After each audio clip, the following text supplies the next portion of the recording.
चलो बस कुछ देर में हो जाएगा ये, क्योंकि मेन चीज़ है हम उसको देख रहे हैं। डेरिवेशन है, सिंपल है, उसका न्यूमेरिकल भी बहुत आसान आता है, एक बार समझ लोगे तो इसमें कुछ है ही नहीं। ठीक है, तो ये फिगर क्लियर है। अब हम लोग जो अब यहाँ पर जो यूज कर रहे हैं 1 और 2 है ना, यहाँ जो है हमारा 1 इधर है, इसको थोड़ा मिटा लेते हैं, बहुत ज्यादा किचर पिचर है।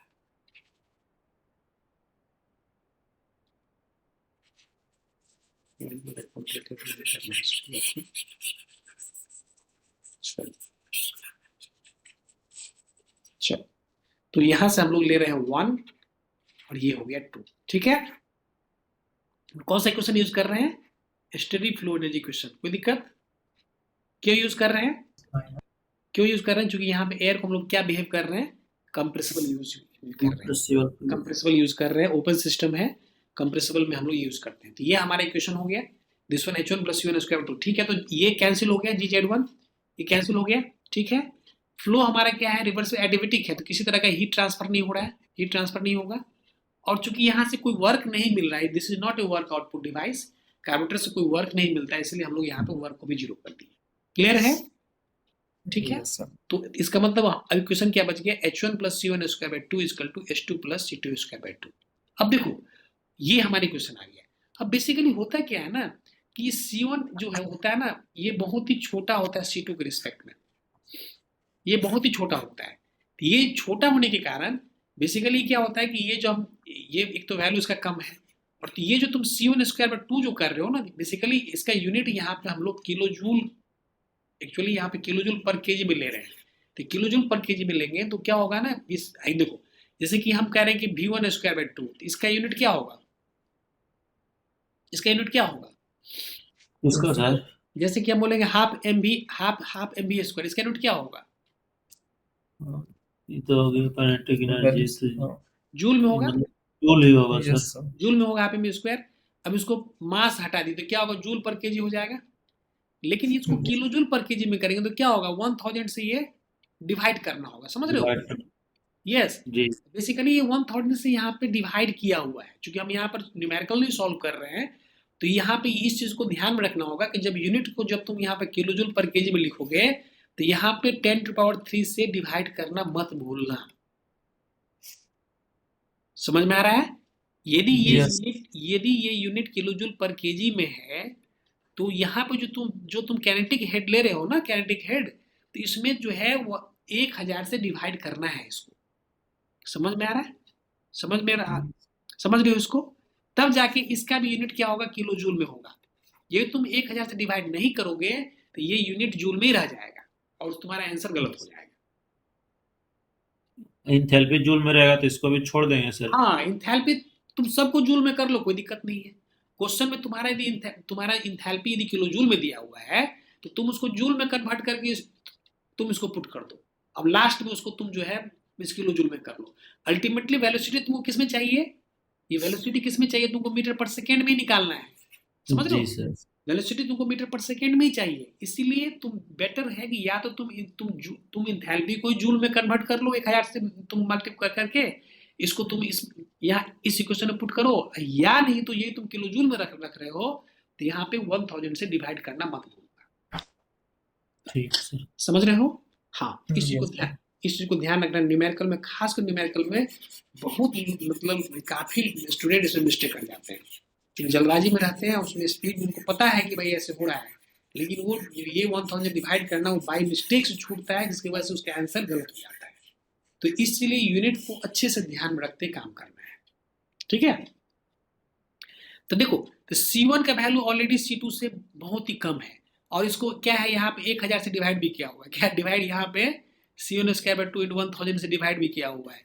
तो ये वैल्यू क्या होता है ना, ये टर्म ऑलरेडी बहुत ही छोटा हो जाता है। किसके रिस्पेक्ट में? इसके रिस्पेक्ट में। इसीलिए इस टर्म को यहाँ पे हटा दिया गया है। समझ रहे हो? इस काइनेटिक एनर्जी एट इनलेट को यहाँ नेग्लेक्ट किया गया है। कहाँ पे?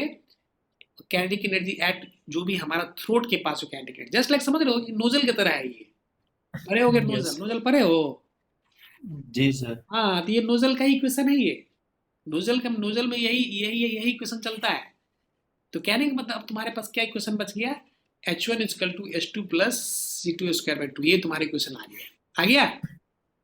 सर यहाँ पे C1 की वैल्यू बहुत कम क्यों होता है कंपेयर टू C2? देखो एक्चुअली उसका स्ट्रक्चर ही ऐसा है ना कि नोजल का क्या काम है, नोजल एक डिवाइस है। वेलोसिटी बढ़ा देता है, जी सर। यस, वेलोसिटी को सेवरल टाइम्स बढ़ा देता है, समझ रहे हो? जी सर, मतलब C2 हाँ मतलब C1 कम रहेगा, C2 ज्यादा कर देगा। बिल्कुल, वो C2 बहुत ज्यादा होगा, क्योंकि वहाँ का जो थ्रोट का जो सेक्शन है ना, वो सेक्शन ही ऐसा है कि एज समझ लो वहाँ पर नोजल टाइप का सेक्शन है वो।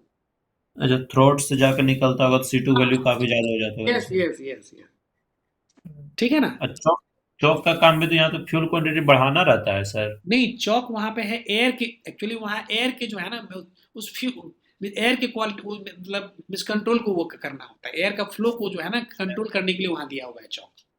बाइक वगैरह में जो चौक रहता है सर, तो बोलते हैं कि फ्यूल को बढ़ा देता है। बेसिकली क्या होता है ना, देखो फ्यूल को बढ़ता नहीं है, एक्चुअली वो चौक का काम ही है कि वहां से सिर्फ एयर का फ्लो कंट्रोल होता है। ऐसा वो अच्छा। लेमेंट लैंग्वेज में मैकेनिक बोलता है कि फ्यूल को हम बढ़ा घटा रहे हैं। बेसिकली क्या होता है, उस एयर के क्वांटिटी को होता क्या है ना कि देखो स्टार्टिंग में थोड़ा थोड़ा सा रिच मिक्सर चाहिए होता है, जी।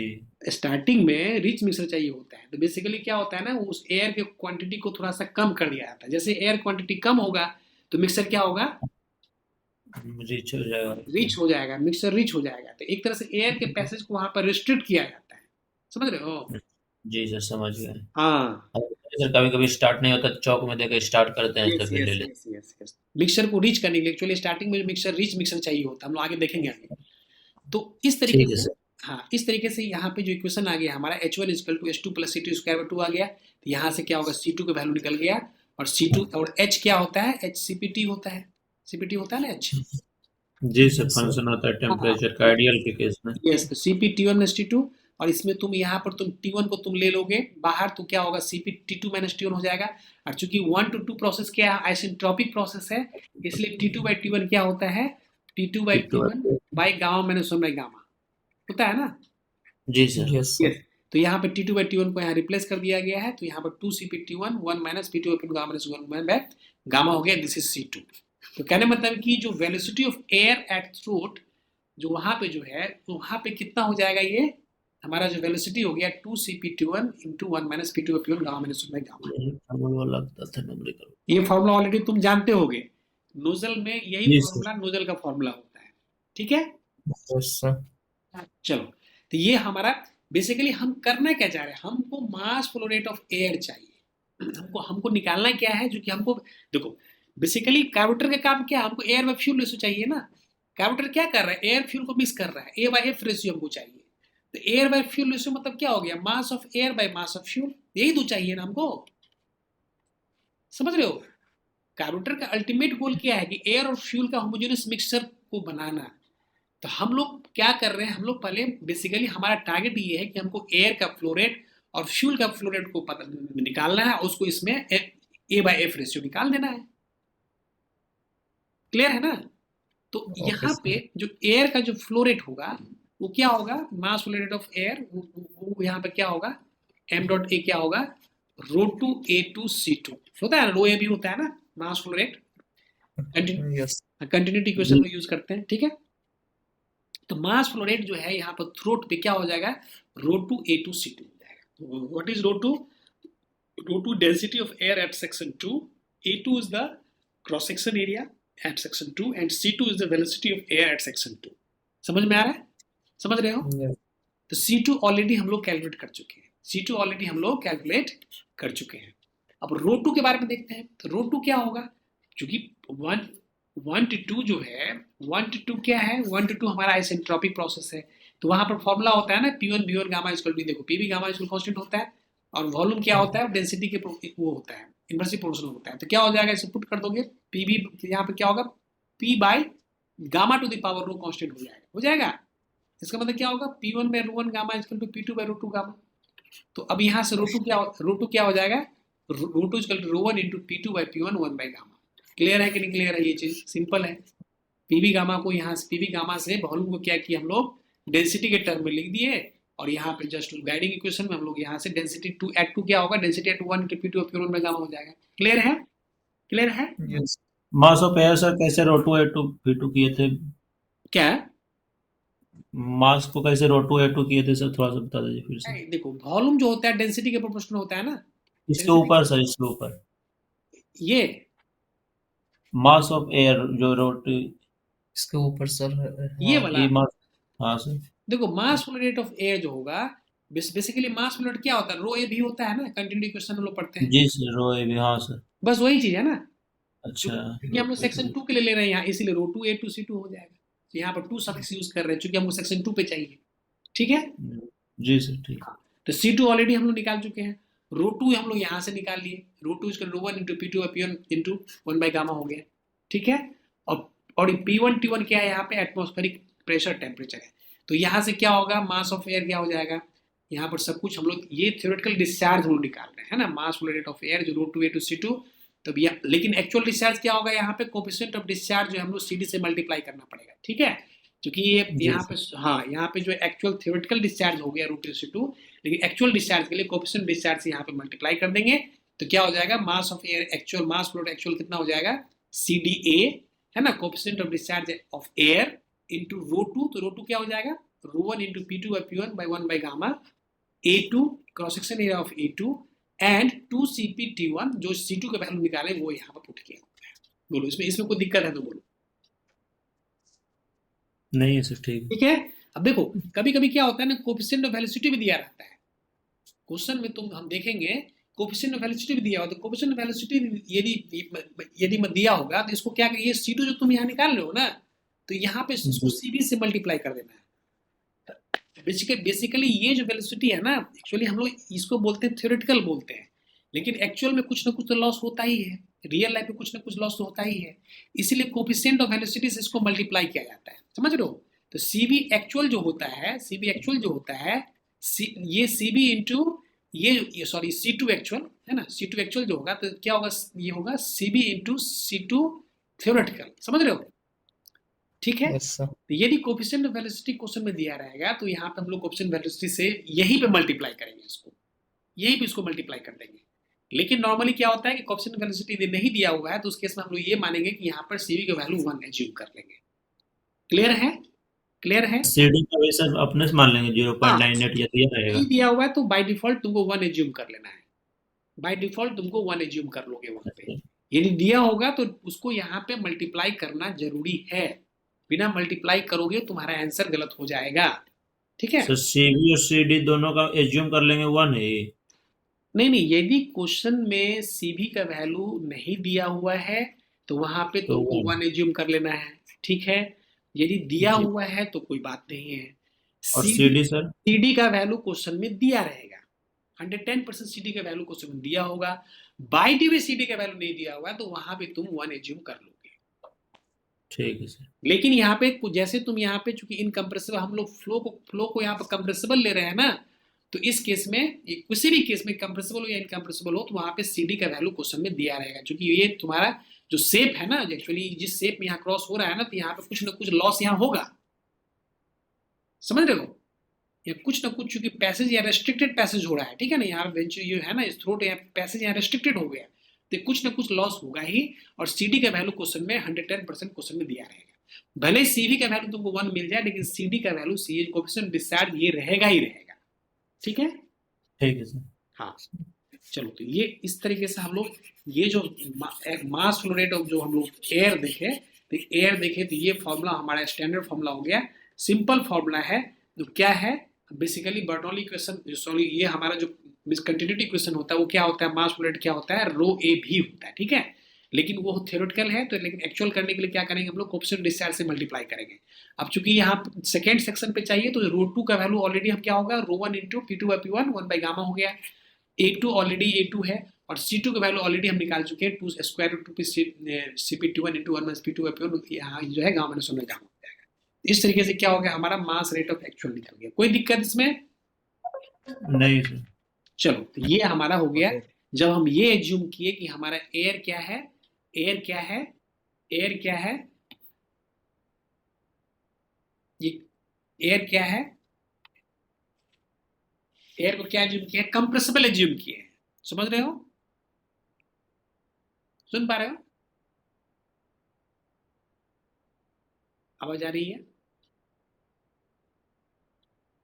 यस सर, आ रही है। हाँ हाँ हाँ। तो अभी जो हम लोग मास फ्लो रेट ऑफ एयर जो निकाले हैं तो उसमें क्या एज्यूम किए हम लोग क्या एज्यूम किए हैं,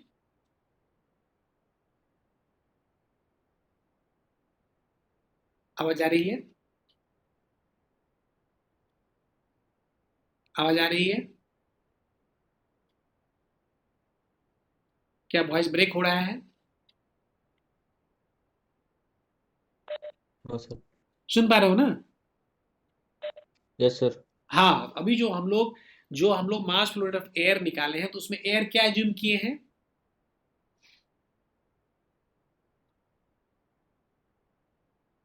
एयर क्या एज्यूम किए हैं, एयर हम लोग यूज एज्यूम किए हैं कि एयर हमारा क्या है, कंप्रेसिबल है। सुन पा रहे हो ना, आवाज आ रही है? Yes sir. हाँ, तो अभी जो हम लोग एज्यूम किए हैं, अभी जो सर थोड़ा सा क्या बोल रहे हो? सर वो कुछ डिस्टर्ब हो रहा था। हाँ हाँ, नहीं हम जो कह रहे हैं, अभी जो हम लोग बताए हैं, जो हम लोग डिराइव किए हैं, उसमें हम लोग एयर क्या एज्यूम किए हैं, एयर हम लोग कंप्रेसिबल यूज किए हैं। ठीक है, ठीक है, ठीक है। Yes sir. हाँ, तो अब जो है सेकेंड केस हम लोग देखते हैं कि हम लोग ये एज्यूम कर रहे हैं कि एयर हमारा इनकम्प्रेसिबल है। सेकेंड केस में क्या हम लोग यूज कर रहे हैं कि एयर हमारा इनकम्प्रेसिबल है। तो जब जब कंप्रेसिबल है तो उस केस में क्या करना है हम लोगों को, वहां पर क्या करोगे तुम, उसके डेरिवेशन में क्या एज्यूम करोगे कि वहां पर तुमको स्टेडी फ्लो रेट इक्वेशन निकाल के हेल्प से तुम वहां पर C2 निकाल लोगे, और चूंकि और उसमें रो ए भी में तुम पुट कर दोगे।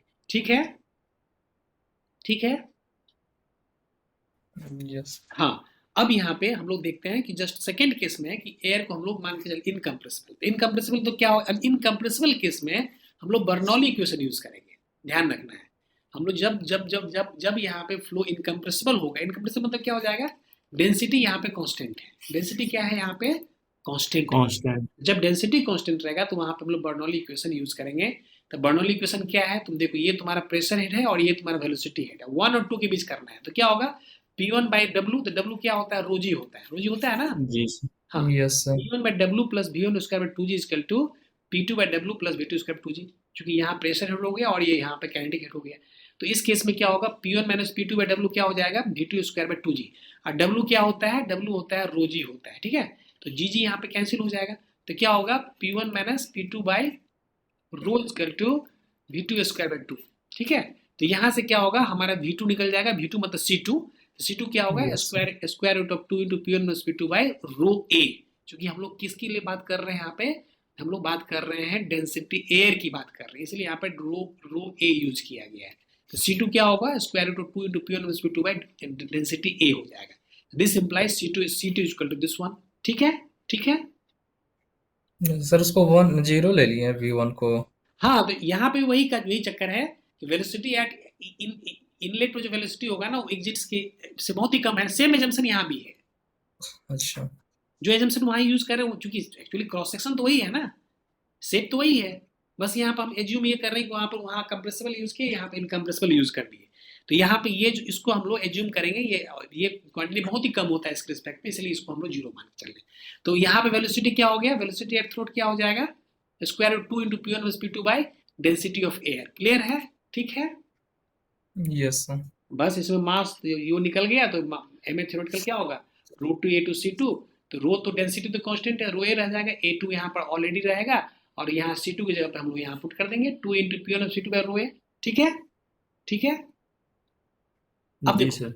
अब देखो इसको क्या करेंगे हम लोग, रो डेंसिटी ऑफ एयर को हम लोग इस स्क्वायर रूट के अंदर लेंगे, तो क्या होगा, डेंसिटी ऑफ ए स्क्वायर हो जाएगा, इसको अंदर लेंगे तो। Yes sir. अब यहाँ पे डेंसिटी, इसको हम लोग जब स्क्वायर रूट के अंदर ले जाएंगे तो ये क्या होगा, इसको डेंसिटी जो है, जो डेंसिटी ऑफ एयर, इसको यहाँ कैंसिल कर देंगे, तो क्या हो जाएगा, M A equal to A2 into square root of 2 rho A into P1 minus P2। ठीक है, ठीक है। जी सर। हाँ, तो ये हमारा हो गया थ्योरेटिकल, लेकिन एक्चुअल क्या होगा, CDA से मल्टीप्लाई कर देंगे, तो CDA into A2 into 2 into rho A into P1 minus P2 हो जाएगा। समझ रहे हो, बहुत छोटा सा डेरिवेशन है, बहुत सिंपल है। पहले केस में हम लोग ये एज्यूम किए थे कि हमारा फ्लो क्या है, एयर क्या है, कंप्रेसिबल है, तो उस केस में क्या किया हम लोग steady flow rate equation use किए, और जो नोजल का डेरिवेशन है उसी हेल्प से हम लोग C2 निकाल लिए, और डेंसिटी को वहां पर जो है, चूंकि डेंसिटी वेरी कर रहा था, तो इसीलिए वहां पे हम लोग जो वहाँ पीवी गामा का जो इक्वेशन को यूज करते हुए डेंसिटी को भी निकाल दिए, पुट कर दिए।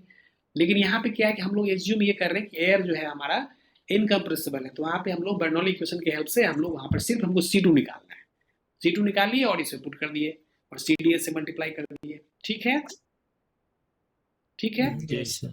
तो एयर का 2 केस हो गया। अब देखो फ्यूल में, फ्यूल नॉर्मली यहाँ पे फ्यूल हमेशा, अभी जो हम लोग फ्यूल को जो ट्रीट करेंगे वो इनकम्प्रेसिबल ही मान के चलेंगे। जो भी फ्यूल आएगा ना वो उसका फ्यूल का डेंसिटी वैरी नहीं करेगा, समझ रहे हो? जब जी सर। एयरक्राफ्ट जो ग्राउंड पे होगा, एयरक्राफ्ट जब ग्राउंड पे खड़ा रहता है, जब मशीन वहाँ ऑन रहता है, एयरक्राफ्ट ऑन रहता है, तो उस केस में एयर क्या होता है वहाँ, उस समय एयर जो होता है इनकम्प्रेसिबल होता है। लेकिन वही एयरक्राफ्ट जब हवा में जब जाएगा, हायर एल्टीट्यूड पे जाएगा, तो वहाँ पे एयर क्या होगा, जो एयर उसको मिलेगा वो क्या हो जाएगा, कंप्रेसिबल हो जाएगा। एयर क्या हो जाएगा, कंप्रेसिबल हो जाएगा, क्योंकि वहाँ पे एयर की डेंसिटी वहाँ पे वेरी कर रहा हो। लेकिन वहीं पे ग्राउंड पे क्या होगा, वो पे एयर की डेंसिटी वहाँ पे इनकम्प्रेसिबल होगा, क्योंकि वहाँ की एयर की डेंसिटी सेम है। क्लियर है? लेकिन जो फ्यूल यूज करेंगे, ये फ्यूल हमेशा हम लोग फ्यूल की डेंसिटी को हम लोग कांस्टेंट ही मान के चलते हैं। समझ में आ रहा है ना? जी सर। यदि पेट्रोल यूज करेंगे तो पेट्रोल की डेंसिटी वहां पर जो पेट्रोल की डेंसिटी बाहर है वही अंदर रहेगा, उसमें डेंसिटी वेरी नहीं करेगा। तो फ्यूल के केस में यहाँ कोई लफड़ा नहीं है। फ्यूल के केस में डायरेक्टली हम लोग ये मान के चलते हैं कि हमारा फ्यूल जो है वो क्या है, इनकम्प्रेसिबल है। ठीक है, ठीक है। चलो तो ये ठीक है। तो अब देखो फ्यूल के लिए कौन कौन सा पॉइंट है? तो फ्यूल के लिए यहाँ पर ये 2 और 3, फ्यूल का यहाँ पर 2 और 3 करेंगे। ठीक है, 2 और 3 के बीच क्या हम लोग, चूंकि इनकम्प्रेसिबल तो कौन सा इक्वेशन यूज करेंगे, बर्नौली इक्वेशन। इनकम्प्रेसिबल है तो कौन सा इक्वेशन यूज करेंगे, बर्नौली इक्वेशन। तो 2 और 3 के बीच हम लोग बर्नौली इक्वेशन यूज करेंगे।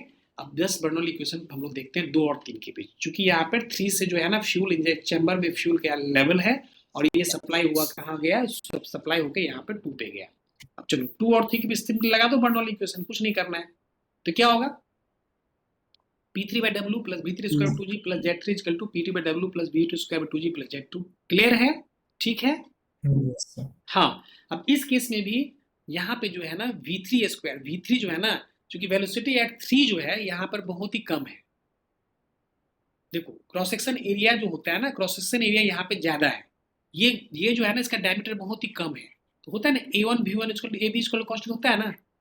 Yes sir. हाँ, तो जो कि क्रॉस सेक्शन एरिया बहुत ही कम है यहाँ पे, इसका डायमीटर बहुत ही छोटा सा ऑरिफाइस है, इसीलिए वेलोसिटी यहाँ पे बहुत ज्यादा होगा यहाँ पे।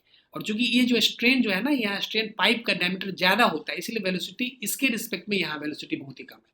ये बहुत इंपॉर्टेंट है, जब सर इसको ध्यान रखना है। मतलब velocity at 3 is very quite less than velocity at 2। मतलब यहाँ पर जो वेलोसिटी को हम लोग C से डिनोट कर रहे हैं, मतलब ये एक मिनट के लिए, तो क्या होगा, C3 is quite less than C2। Clear है? क्यों क्लियर है? क्यों है? क्योंकि स्ट्रेन पाइप का डायमीटर जो है काफी ज्यादा होता है इस विद रिस्पेक्ट टू जो यहाँ पर जो हमारा जो है। ठीक है, तो इस तरीके से चूंकि C3 is quite less than C2, तो इसीलिए क्या हो गया यहाँ पे क्या हो गया, this term will be cancel out. Clear है? Yes sir. हाँ, और Z3 जो है, Z3 क्या है, देखो Z3 ये हाइट है, चूंकि ठीक है। जी सर। देखो बेसिकली क्या है ना, हम लोग का लेवल यहाँ पे, देखो हम लोग थोड़ा वहां मिस्टेक कर रहे थे, ये हमारा ये रेफरेंस लेवल ये है हमारा। अच्छा। ठीक है, ये रेफरेंस लेवल यहाँ पर ये है, उस समय लगता है हम यहाँ बता रहे थे ना। जी सर, वो बताएं। हाँ नहीं सॉरी, ये रेफरेंस लेवल हमारा ये यहाँ पे है। तो देखो तो रेफरेंस लेवल यहाँ है, तो क्या होगा, Z3 क्या हो जाएगा, Z3 क्या हो जाएगा, Z3 यहाँ पे 0 हो जाएगा, क्योंकि हमारा रेफरेंस जो है हमारा फ्यूल चैम्बर का जो लेवल, जी सर। हाँ ये हमारे यहाँ पे 0 हो जाएगा। और चूंकि ये हाइट जो है रेफरेंस लेवल से, Z2 का हाइट क्या है, ये जो Z2 का हाइट रेफरेंस लेवल से Z है, समझ रहे हो? ये जो फ्यूल का जो रेफरेंस लेवल है, इस रेफरेंस लेवल से इसका हाइट जो 2 का जो हाइट है क्या है, यहाँ पे Z हाइट है। तो इसीलिए इस इक्वेशन में यहाँ पर हम लोग क्या कर रहे हैं, इस इक्वेशन में यहाँ पे हम लोग सिंपली यहाँ पे Z2 equal to Z put कर दिए। कोई दिक्कत बताओ? हाँ, तो वेलोसिटी यहाँ पे 0 हो गया, ये टर्म चला गया। Z3 यहाँ पे ऑलरेडी उसके मतलब रेफरेंस पे है, तो यहाँ 0 हो गया।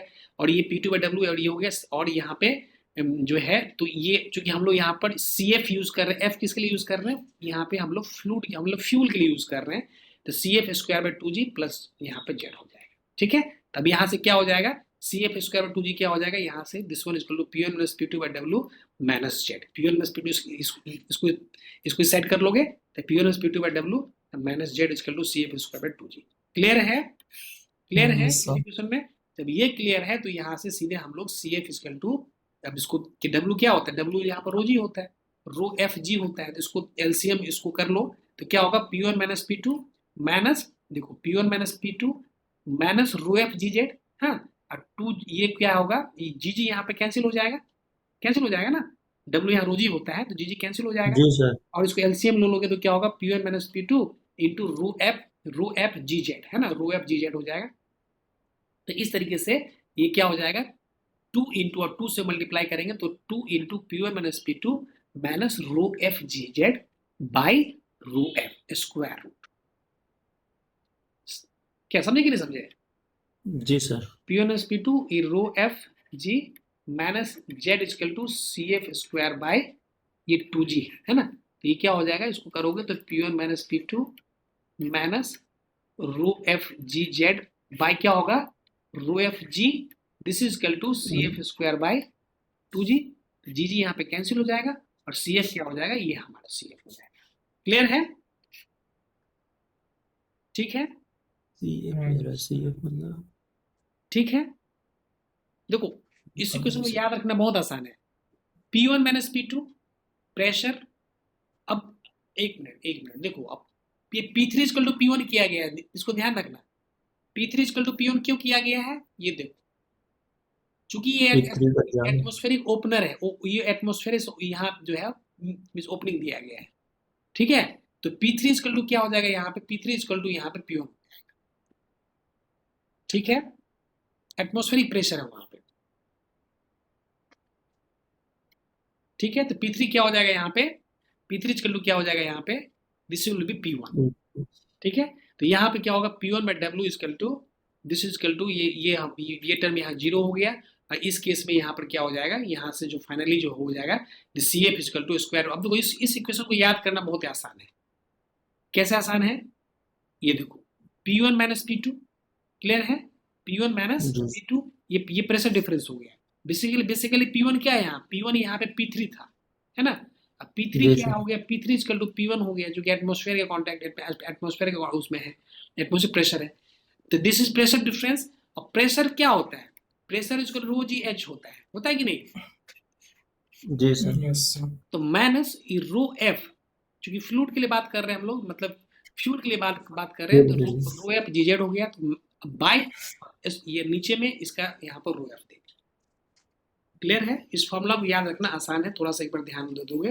तो फॉर्मूला बहुत इजीली तुम इसको याद रख सकते हो, है ना, डेरिवेशन तो कोई दिक्कत है नहीं, डिराइव करना होगा तो फटाफट सीधे डायग्राम प्लॉट करना है, उसको उधर खींच के एकदम इसको बना देना है, लेकिन यदि फॉर्मूला तुम डायरेक्ट न्यूमेरिकल में आ गया तो उसको तुम ऐसे देख के उसको कर सकते हो, ठीक है, ठीक है, Yes, sir.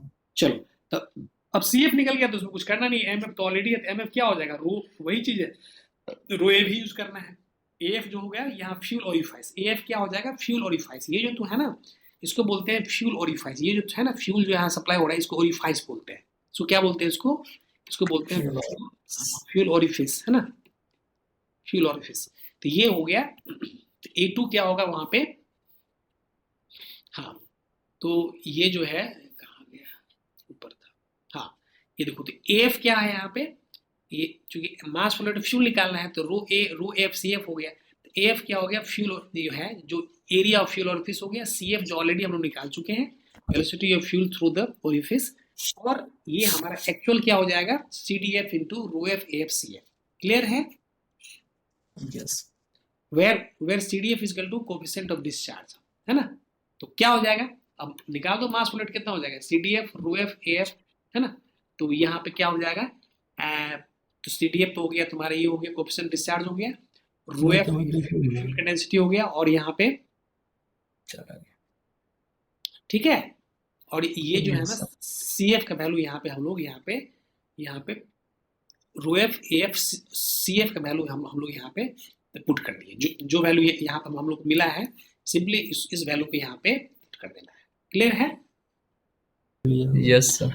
ठीक है, तो इस तरीके से यहाँ पे अब देखो एक चीज तुम यहाँ पे, और यहाँ पे क्या किया गया है कि इस रो एफ को जो है ना, जो बाहर में जो डेंसिटी ऑफ फ्लूइड है, इसको स्क्वायर रूट के अंदर ले लिया गया है।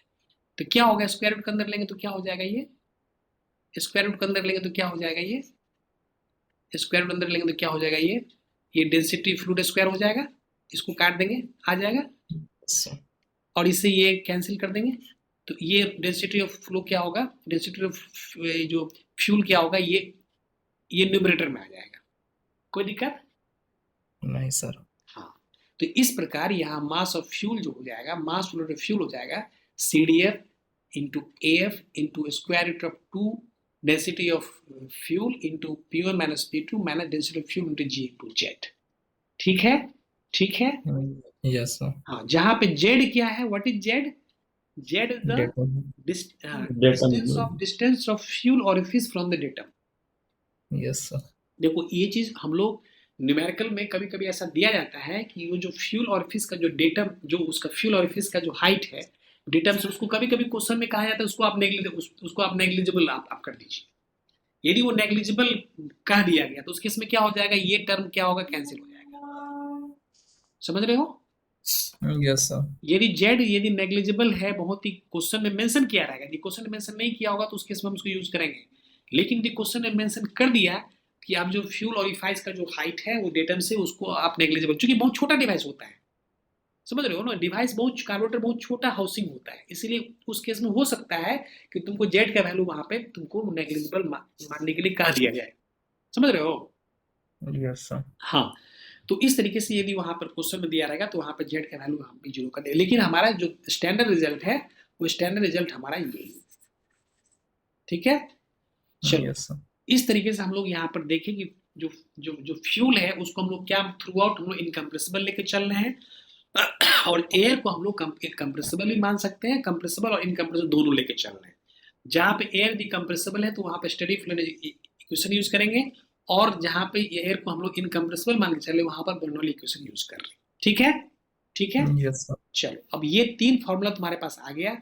अब हम लोग आ जाते हैं एयर बाय फ्यूल रेशियो पे, जो कि हमारा मेन कार्बोरेटर जो अपना काम जो कर रहा है उसका मेन काम यही है। Yes air sir. By fuel ratio when air is treated as incompressible. देखो फ्यूल तो ऑलरेडी हमारा इनकम्प्रेसिबल है, क्या फ्यूल तो ऑलरेडी हमारा इनकम्प्रेसिबल है,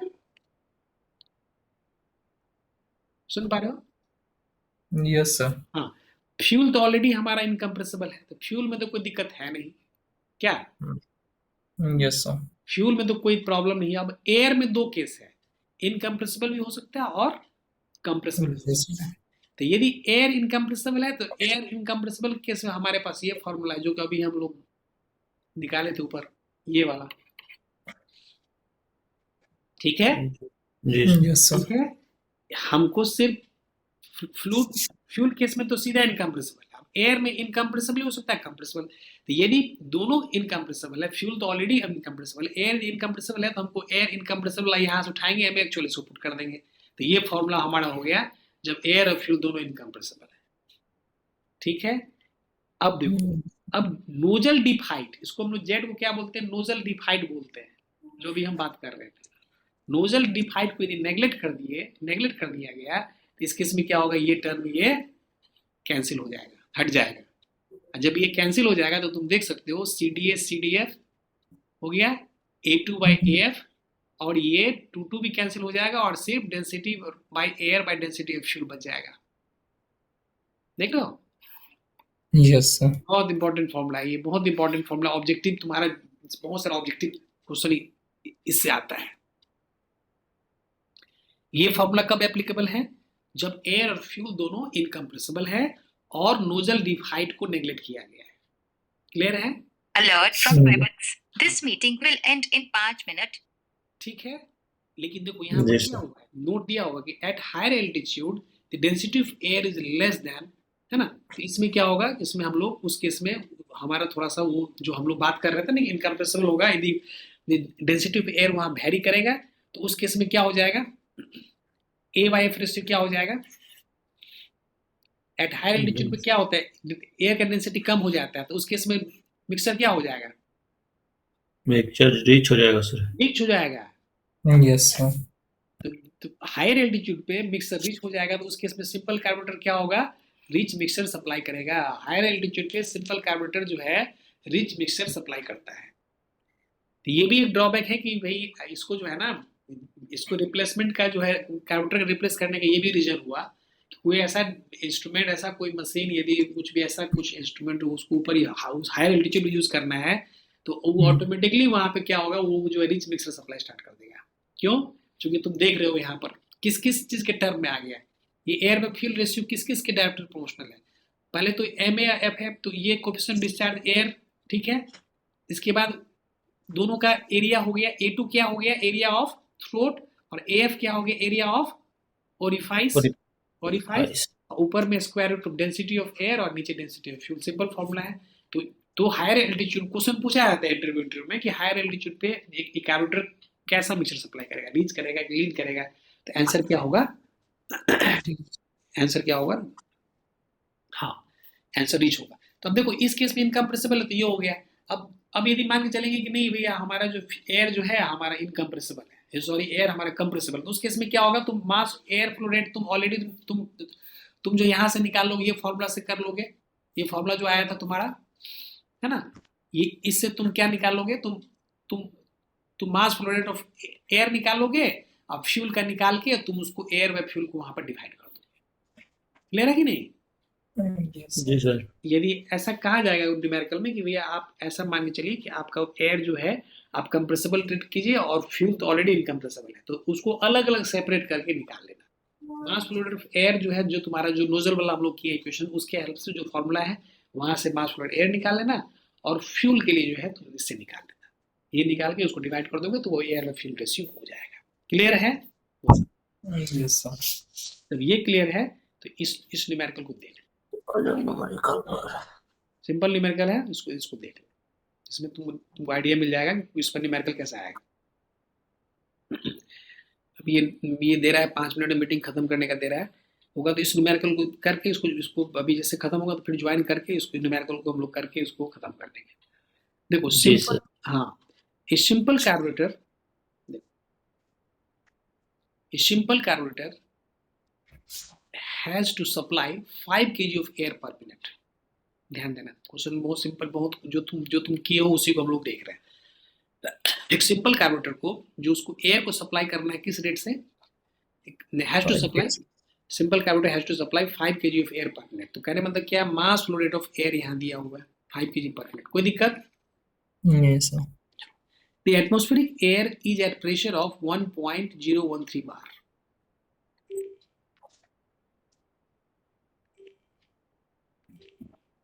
लॉक हो गया मुझसे। हाँ, एटमोस्फेरिक एयर, देखो कहाँ पे थे हम लोग, हाँ atmospheric air at pressure of 1.013 bar, मतलब जो एटमोस्फेयर मतलब क्या हो गया, P1। कोई दिक्कत? नहीं सर। P1 और P3 दोनों, P1 P3 भी एटमोस्फेरिक प्रेशर है, तो P1 इक्वल टू P3, दोनों का वैल्यू कितना दिया हुआ है, दोनों का वैल्यू कितना दिया हुआ है, 1.013 बार दिया हुआ है। कोई दिक्कत? टेम्परेचर ऑफ 27 डिग्री सेंटीग्रेड, मतलब एटमोस्फेयर टेम्परेचर कितना दिया, 27 डिग्री सेंटीग्रेड, मतलब 300 केल्विन। ठीक है? हाँ जी sir. Calculate the throat diameter, throat diameter मतलब क्या, this one, this throat diameter. Yes sir. इसको हम लोग कैपिटल डी से दिखाते हैं, इसको क्या दिखाते हैं, कैपिटल डी से दिखाते हैं, और ओरिफाइस को जो है हम लोग स्मॉल डी से दिखाते हैं। समझ रहे हो? फ्यूल ओरिफाइस को स्मॉल डी से दिखाएंगे और ये थ्रोट को हम लोग कैपिटल डी से दिखाएंगे। ठीक है? हाँ, तो कैलकुलेट